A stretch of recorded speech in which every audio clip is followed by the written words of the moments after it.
ইউক্রেনের রাজধানী কিভ এবং এর পার্শ্ববর্তী অঞ্চলগুলোকে লক্ষ্য করে ইতিহাসের অন্যতম শক্তিশালী ব্যালিস্টিক মিসাইল হামলা চালিয়েছে রুশ বাহিনী। ইউক্রেনিয়ান বিমান বাহিনী ক্ষেপণাস্ত্র হামলার সতর্কতা জারির পরপরই শক্তিশালী বিস্ফোরণে কেঁপে ওঠে গোটা রাজধানী। আবাসিক ভবন, ছাত্রাবাস এবং সুপারমার্কেট সহ ধসে পড়েছে একাধিক শহরের গুরুত্বপূর্ণ স্থাপনা। সাইরেন বাজার সাথে সাথে আতঙ্কিত বাসিন্দারা শিশুদের নিয়ে নিরাপদ আশ্রয়ের খোঁজে ছোটেন ভূগর্ভস্থ বাংকারে। আমরা কোনো মতে জীবন নিয়ে একতলার জানালা ভেঙে বেরিয়ে এসেছি, কারণ প্রধান গেট দিয়ে বের হওয়ার কোনো উপায় ছিল না। আমাদের গাড়ি বাড়ি সবকিছু পুড়ে ছাই হয়ে গেছে। হামলার পর কিয়েভের বিভিন্ন প্রান্তে ছড়িয়ে পড়া আগুন নিয়ন্ত্রণে আনতে ও ধ্বংসস্তূপ সরাতে নিয়োজিত করা হয় শত শত উদ্ধারকর্মীকে। শহরের একটি বিশাল গুদাম ঘরের আগুন নেভাতে ব্যবহার করা হয় সামরিক হেলিকপ্টারও। তবে এই ধ্বংসযজ্ঞের মাঝেই উঠে এসেছে অনেক মানবিক ও হৃদয়স্পর্শী গল্প।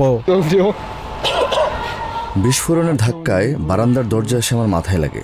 আমার দাদি হাঁটতে পারেন না, তিনি আমার সাথেই থাকেন। আমি তাকে নরকের মধ্যে একা ফেলে কিভাবে বম শেল্টারে পালিয়ে যেতাম। এই ভয়াবহ হামলার তীব্র নিন্দা জানিয়ে রবিবার সন্ধ্যায় জাতির উদ্দেশ্যে বিশেষ বার্তা দিয়েছেন ইউক্রেনের প্রেসিডেন্ট ভলোদিমির জেলেনস্কি। তিনি দাবি করেন, পুতিন মূলত ব্যালিস্টিক মিসাইলের ওপর ভর করেই এই যুদ্ধ টিকিয়ে রাখছেন। এই মরণনেশা রুখতে তিনি আমেরিকা ও পশ্চিমা অংশীদারদের প্রতি দ্রুত আকাশ প্রতিরক্ষা ব্যবস্থা সরবরাহের আহ্বান জানান।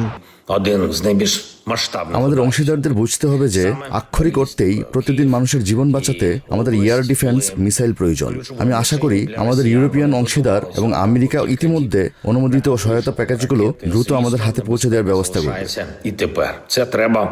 রাশিয়ার এই সর্বাত্মক ক্ষেপণাস্ত্র হামলার জবাবে ইউক্রেনও দূরপাল্লার পাল্টা আঘাত এবং রুশ জ্বালানি খাতের ওপর কঠোর অর্থনৈতিক নিষেধাজ্ঞা বজায় রাখার ঘোষণা দিয়েছে, যা চলমান যুদ্ধকে আরও দীর্ঘস্থায়ী ও রক্তক্ষয়ী করে তোলার আশঙ্কা তৈরি করেছে।